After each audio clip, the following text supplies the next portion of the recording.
Hi,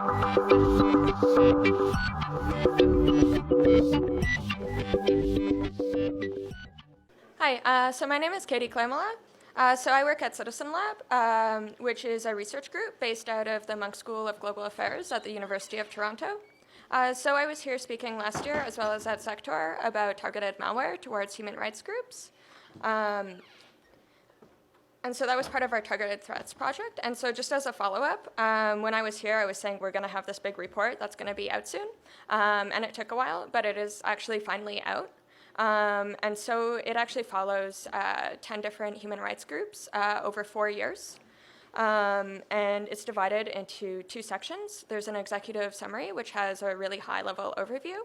As well, there's an extended analysis, and that has a lot of work on clustering malware campaigns and identifying threat actor groups. So you can find all of that at targetedthreats.net. And I forgot, there's also some Yarrow signatures and technical indicators that are up there as well. So I'm actually going to be talking more about mobile issues today. So when we were doing our targeted threats report, a lot of that was based around Windows malware.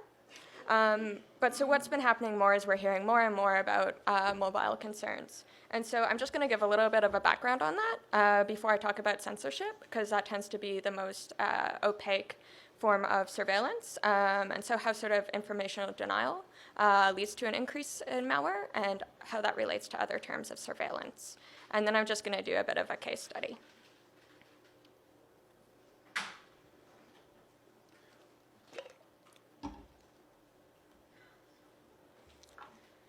So when we were working with the groups in our study, a lot of them, especially the Tibetan groups, they've been dealing with targeted malware for a long, long time. And so they've gotten really good at being able to identify it and having security awareness campaigns to really kind of reduce the attack vector, which in this case is document malware.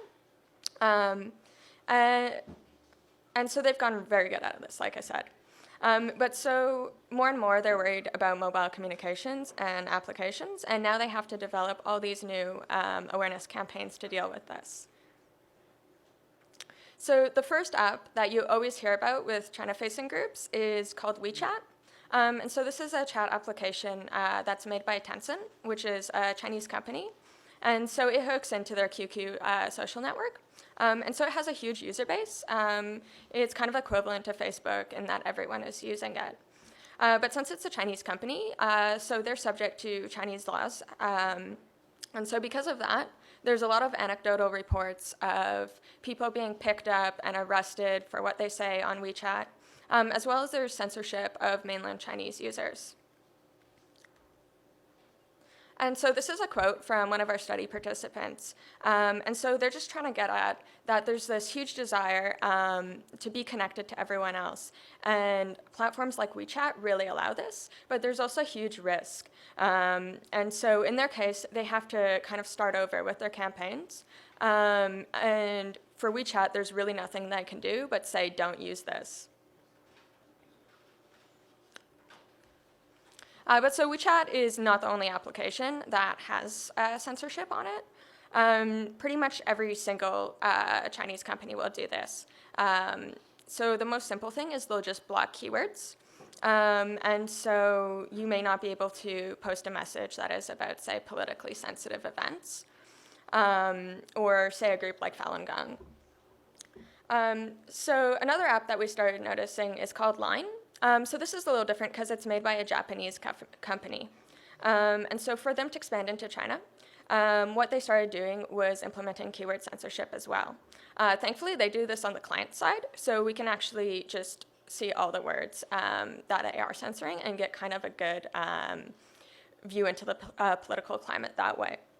But so, yeah, so they don't allow Chinese customers to send messages to anyone else that use these block keywords. It just says, hey, you can't send that message.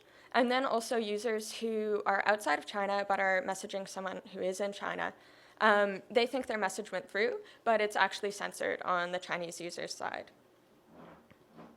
And so Line actually responded to this, and they pretty much said, hey, we have to do this if we want to operate in a lucrative market. And there's nothing that we're going to do about it, but don't talk to us about it anymore. And so that's the risk that all these companies face. If they're not willing to comply with Chinese law, they just can't operate. Their application is going to be blocked. And so one major implication of this is there's no access to the Google Play Store. In some areas, it's just completely blocked. In others, it's just really slow and unreliable. And of course, kind of escalation of this that can happen is if there's a period of unrest, the whole internet can just get shut down.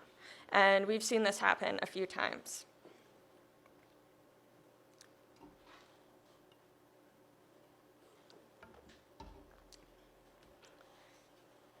So since in some regions there's no access to the Google Play Store, what we found out was happening was a well-respected Tibetan security trainer. He was trying to get people not to use WeChat because, again, there's just nothing you can do but say don't use WeChat. And so in this case, he was promoting an alternative that's called KakaoTalk. So it's made by a South Korean company, and so they thought that was more safe. But they were actually sending around the APK for it by email, just that way they could reach people. And so what happened is one of the recipients for this email, his account happened to be compromised. And so whoever the attacker was, they took this legitimate app, they implanted malware into it, and then they just repurposed that email from the trainer and started sending it around. So all these people, it looked like this trainer was sending them malware. And so like I said, that was just put into the app. It had a bunch of additional permissions that it needed. That way it could log things like your text messages, your contacts, your location, call records, and then it just uploaded it all. So it's really easy to think, hey, like this would never happen to me. And when you go and you see a lot of reports of this kind of thing happening in the news, people are just like, hey, well, don't download apps from third parties. But again, this isn't possible for people in certain regions. And realistically, they do need to try to promote something that is an alternative to WeChat. But yeah, since they have no sort of trusted infrastructure and there's a highly fragmented app market for Android, there's just, like, this is a risk that's going to happen. And so, of course, this has been focusing on Android malware simply because when we were working with the participants in our study, they only received Android malware. And mostly just because Android malware is far more widespread. So we haven't really seen iPhone malware that much. Also, since iPhones are expensive and we tend to be working with the global south, just not as many people have them. And on top of that, there's kind of an extra layer of technical sophistication to do iPhone malware, because either you're going to have someone who has a jailbroken phone, or you're going to have to worry about jailbreaking it yourself. And so if that's like a tether jailbreak, you're going to have to compromise their computer first. And so there's it's a little bit more of a pain. But I think it is important to note that kind of the downside of Apple having this centralized application market is it's also really easy for them to just deny access to things like circumvention tools at the request of the local government.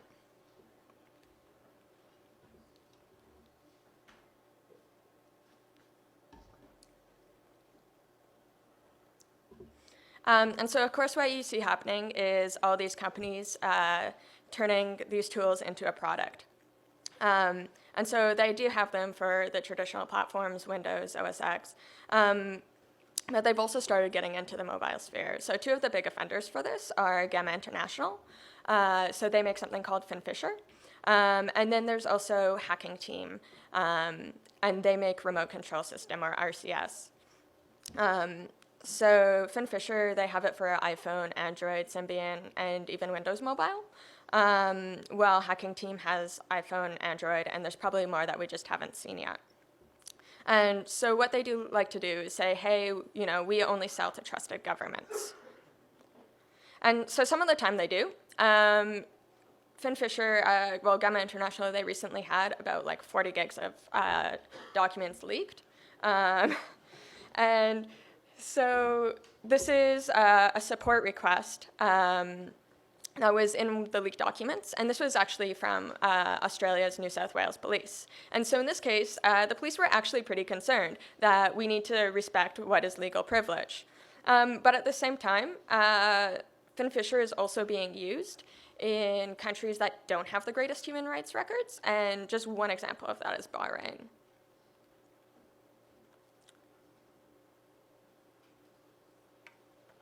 So just this past summer, we saw hacking teams Android implant for the first time. So in this case, what they were doing was they were implanting it into a news application. And this news source is based in an area of Saudi Arabia that has history of religious tensions and protests and unrest. But so this was actually, the app was just seeded via Twitter. So it wasn't as super highly targeted as the Kakao Talk example, but there is political subtext to this. And so companies like Hacking Team, this was really a nice bundled product. They're able to configure their agent so it uses only the features that they want. And then they, in this case, they used an exploit to root the phone. That way they could do all sorts of more fun things, just like reading from the frame buffer, so you could take screenshots when the application wasn't active, is just one example. But so they're able to bundle this, and then they're able to wrap it up with something like DexGuard, so it makes it really annoying for us to actually look at. And so then, of course, they also have this nice interface for whoever is doing the monitoring. This is another, again, this is a screenshot from leaked documents from Hacking Team. And so they create, again, like this really nice user interface where you can see what everyone is doing. You can go, hey, like this application is active. Here's all these network connections. Going to grab some screenshots. And that way, you can just be monitoring all the time. So they also put some pretty great promotional materials together. This is a screenshot from one of their videos. They're very good at playing off our fears of terrorism. Yeah, so they're able to just kind of market this all over. So just recently, the EU has listed surveillance tools like this on what they call their dual use list, which is important for exporting because then they would require a license. So this hasn't been adopted by all the EU countries yet. This is very recent. But this is kind of an action that would hopefully prevent them from exporting to regimes that aren't so great. If this will actually work, who knows? So all these companies like Hacking Team and Gamma, they also make network injection appliances just to make it a little easier to serve up their product. And of course, you always have to worry about government requests for data. So even that Kakao Talk app I was talking about that the Tibetans are using because it's more safe, the South Korean government recently had them hand over all sorts of user data and conversation logs because the president is doing a cyber investigation over some rumors that have been going around about her. And of course, like we always talk about the global south, but obviously surveillance is something that we have to worry about everywhere. And obviously sometimes it's hard to say exactly how much is happening.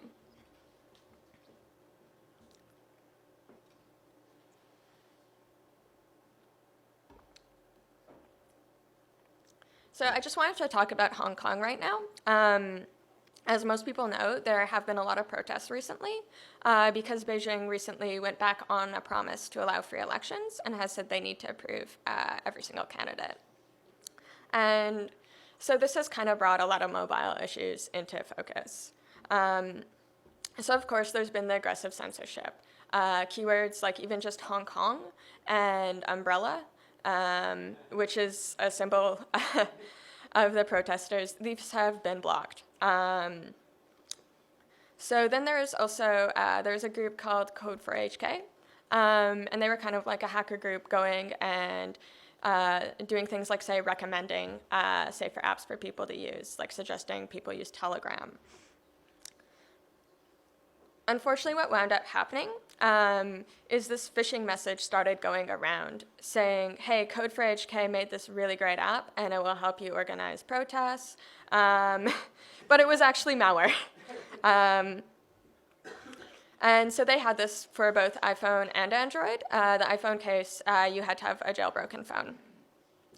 But it was really kind of just taking advantage of this group's reputation. And so then the Android version just hit the same C2, and they both just had kind of the features that you would expect, going through call logs and text messages, contacts, that sort of thing. So finally, we started seeing a lot of media reports about an app called FireChat. And they were kind of sensationalists saying, hey, this app is, breaking through the Great Firewall of China was a good one, or fueling the protests.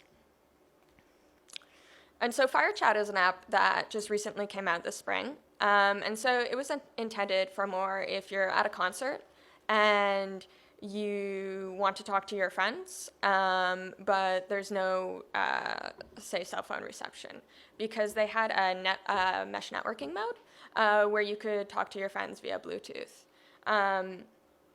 They also, of course, had regular chats that everyone could join, and they also had theme rooms, which would go around a keyword, and Ebola is a very popular one. But yeah, so this app was intended for that. And so because of that, just by design, it had no encryption anywhere, both network traffic as well as encrypting your chat logs on disk. And there was also no user authentication. So I could just make my username anyone's. You could intercept messages, pretty much everything. But despite this, it was adopted in Hong Kong and Iraq, just because of the mesh, again, the mesh networking feature. So Iraq is where we first saw it start to get common, because there was the rumors of internet shutdown.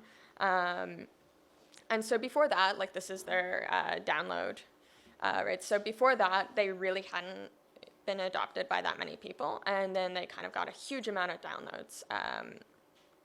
And they believe most of these users were in Iraq.